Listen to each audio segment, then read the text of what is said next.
नमस्कार, मी गोरख दशरथ ताळेकर अहिल्यानगर दक्षिणमधून लोकसभेसाठी उमेदवारी करत आहे। मित्रांनो, आता सध्या लोकसभेची रणधुमाळी चालू आहे। या रणधुमाळीमध्ये प्रचाराच्या गाड्या फिरतात, बॅनरबाजी लागलेली आहे, पॉम्पलेट आपल्यापर्यंत आलेले आहेत। हे सगळं करत असताना माझ्यासारखा सर्वसामान्य माणूस आज या यंत्रणा आपल्यापर्यंत आणण्याचा माझा प्रयत्न आहे। परंतु माझी आर्थिक परिस्थिती, आर्थिक बाजू माझी कमकुवत असल्यामुळे मी आपल्यापर्यंत बॅनरबाजी करू शकलो नाही, मी आपल्यापर्यंत प्रचाराच्या गाड्या देऊ शकलो नाही, मी आपल्या कार्यकर्त्यांना हॉटेलवर मटणावळीच्या पार्ट्या देऊ शकलो नाही, मी आपल्यासारख्या लोकांना दारूच्या पार्ट्या देऊ शकलो नाही। पण माझ्याबरोबर जे आज स्वाभिमानी ओबीसी आहे तो आज जागृत आहे, तो माझ्याबरोबर आहे। आज मित्रांनो, मोबाईलच्या माध्यमातून माझा प्रचार प्रसार करण्याचं काम चालू आहे, माझ्या गाठीभेटी करण्याचं काम चालू आहे। माझे सर्व मित्र कंपनी, सर्व कार्यकर्ते आज एकमेकाला फोनद्वारे लोकांना आवाहन करत आहेत की मित्रांनो, यावेळेस गोरख काळेकर यांना मतदान करायचे। अशा प्रकारचं आवाहन माझे सगळे मित्र बांधव आज स्वयंघोषित काम करत आहेत। मला एक तुम्हाला सांगायचं आहे मित्रांनो, येणाऱ्या 13 तारखेला अनुक्रमांक नंबर 15 खालून दुसऱ्या नंबरचं बटन आहे आपलं आणि चिन्ह आहे तुतारी। आपली तुतारी आहे, हे तुतारी आपली सरळ आहे, सरळ माणसाची सरळ तुतारी आहे। तर आपण येणाऱ्या कालावधीमध्ये 13 तारखेला तुतारी समोर बटन दाबून गोरख काळेकर सारख्या सर्वसामान्य माणसाला संधी द्याल अशी मी आपणास विनंती करतो। आपण आपले जे प्रश्न आहेत ते प्रश्न सोडवण्याची धमक माझ्यासारख्या पैसा नाही, पैशाने मी नक्कीच कमवत आहे, परंतु आपले प्रश्न सोडवण्यासाठी जी माझ्या धमक आहे ती पैशावाल्यांकडे नाही। हजारो कोटी रुपये खर्च करून आज लोकसभेची निवडणूक करणाऱ्या उमेदवारापैकी उमेदवार करणारे खर्च आहेत आणि माझ्यासारखा सर्वसामान्य माणूस आज फक्त आणि फक्त ओबीसी, एससी, एसटी, एनटी, व्हीजेंटी आणि गरीब मराठ्यांच्या मतांच्या जीवावर मी आज हे इलेक्शनला पुढे सामोरं जात आहे। आपले प्रश्न हे सोडवण्याची धमक आज माझ्यासारख्या माणसात आहे। आपला सगळ्यात महत्त्वाचा प्रश्न आहे, आपण शेती व्यवसाय करतो, शेतीसाठी लागणारं पाणी आहे आणि या पाण्यासाठी झगडा करणारा माणूस, सतत त्याच्यावर लढा उभा करणारा माणूस म्हणून माझी आज आपली ओळख आहे, माझी ओळख आहे। मित्रांनो, येणाऱ्या कालावधीमध्ये समुद्राला जाणारं जे पाणी आहे ते पाणी आडून मोठमोठे धरणं बांधून ते पाणी आपल्या शेतीला 12 महिने कसं उपलब्ध होईल आणि बंदिस्त पाईपलाईनद्वारे आपल्याला शेतीला 12 महिने पाण्याची उपलब्धता करण्याची विचार हा येणाऱ्या काळामध्ये माझा असणार आहे।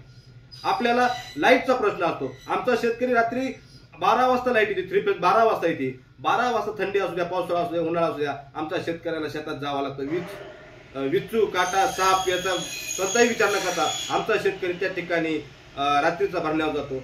मित्रांनो, एवढं आमच्या शेतकऱ्यांनी पाप केलं, एवढं आमच्या शेतकऱ्यांचं म्हणजे एवढा आमचा शेतकरी वाईट आहे का की त्याला तुम्ही एवढी शिक्षा देता, रात्रीच्या वेळी त्याला बाहेर पडवता, कुटुंबासमवेत त्याला आराम काय सुद्धा तुम्ही संधी देऊ शकत नाही। मग याच्यावर कुठेतरी विचार केला पाहिजे। म्हणून माझा आपणास विनंती आहे की येणाऱ्या कालावधीमध्ये सोलर कृषी पंप जो आहे मागेल त्याला, ज्याने अर्ज केला त्याला सोलर कृषी पंप मोफत देण्याची व्यवस्था मी गव्हर्नमेंटला सांगन, सरकारशी भांडन आणि आपला जो शेतकरी आहे त्या शेतकऱ्याला मोफत कृषी पंप देईल। ज्या टायमाला सूर्य उगल, सकाळी जसा सूर्य उगल तसा आपला सोलर कृषी पंप चालू होईल आणि ज्या टायमाला सूर्य मावळल तसा आमचा सोलर कृषी पंप बंद होईल। म्हणजे 12 तास, 6 तास, 7 तास जे काय असेल त्या पिरियडला तुम्हाला मोफत लाईट मिळेल। सूर्य उगवला लाईट चालू, सूर्य मावळला लाईट बंद, अशा प्रकारची माझी एक योजना आहे। आपल्या शेताला बाजारभाव मिळत नाही, शेतातील मालाला बाजारभाव मिळत नाही, का मिळत नाही? तर ज्या टायमाला आपल्या शेतातला माल निघतो त्या टायमाला आपण हा माल घेतो आणि डायरेक्ट आपण बाजारात विकायला नेतो। तो माल जर आपल्याकडे साठवण्याची जर व्यवस्था असती तर तो माल आपण साठवून ठेवला असता। मग तो माल आपल्याला साठवण्यासाठी जे गोदामे आहेत त्यांची संख्या मी वाढवणार आहे। प्रत्येक महसूल गावामध्ये आपण गोदामांची संख्या वाढवू की जेणेकरून तुमच्या शेतातला माल जो निघल तो माल तुम्ही त्या गोदामात ठेवू शकता आणि ज्या टायमाला तुम्हाला आवश्यक लागेल त्या टायमाला तो माल विक्री करून बाजार मूल्यापेक्षा तुम्हाला चांगला बाजार मिळण्याची ज्या टायमाला तुम्हाला वाटेल की आता जो आपला गहू आहे, आता उदाहरण आपण गव्हाचं घेतो, गहू ज्या टायमाला विक्रीला येतो बाजारामध्ये त्या टायमाला गव्हाची किंमत 2300 ते 2500 रुपये असते आणि ज्या टायमाला 4, 5, 6 महिने गेले की त्याच गव्हाची किंमत 4,500 ते 5,000 कधी होती ते आपल्याला कळत पण नाही। म्हणजे आपल्या शेतकऱ्याला माल साठवण्याची व्यवस्था नसल्यामुळे हा शेतकरी माल विक्रीस आणतो आणि विक्रीस आणलेला माल त्या एकदम येतो मार्केटला आणि त्या टायमाला बाजारभाव जास्त होतात। याच्यावर नियंत्रणासाठी आपण गोदामांची व्यवस्था करणार आहे।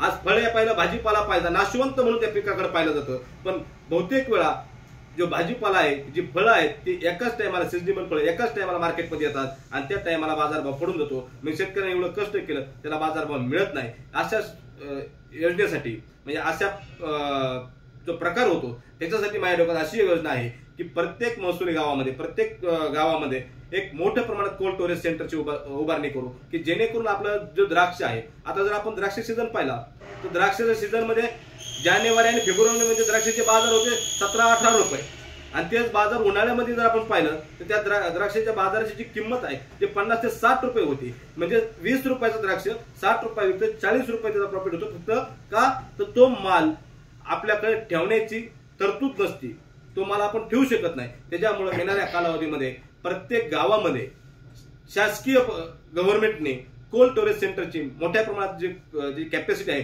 अशा कोल्ड स्टोरेज सेंटरची उभारणी येणाऱ्या कालावधी करणार आहे. त्याचं नाम मात्र भाडा आपण शासनाला देऊ, परंतु ह्या सिस्टीम आपण जो चालू करत नाही तोपर्यंत खऱ्या अर्थाने शेतकऱ्यांना न्याय मिळणार. दुसरी महत्वाची गोष्ट अशी आहे की शेतकऱ्यांना विजेचा प्रश्न मिटलाय, पाण्याचा प्रश्न आपण तुम्हाला सांगून टाकला आणि आता आम्ही तुमचा मालाचा भाव जो आहे, दर आहे त्याच्या संदर्भात मी आता बोलत आहे. मित्रांनो, जो कांदा आहे या कांद्याचं आपण जर पाहिलं तर सगळीकडे कांद्याचा बोलबाला आहे. तर कांदा पीक जे आहे तर कांद्या पिकाला येणाऱ्या कालावधीमध्ये बाजार जर भाव मिळत असेल तर कांद्यात सुद्धा आपल्याला स्टोरेज वाढवावं लागते. वखाऱ्या मोठ्या मोठ्या प्रमाणात कांदा वखाऱ्या, शासनाच्या वखाऱ्या आपण तयार करू की जेणेकरून येणाऱ्या कालावधीमध्ये कांदा तुम्ही त्या ठिकाणी शासनाच्या ठिकाणी ठेवू शकता आणि ठेवलेल्या कांद्यावर सुद्धा 50% जो चालू दर आहे त्याच्या 50% दर देण्याची व्यवस्था ताबडतोब त्या ठिकाणी केली जाईल.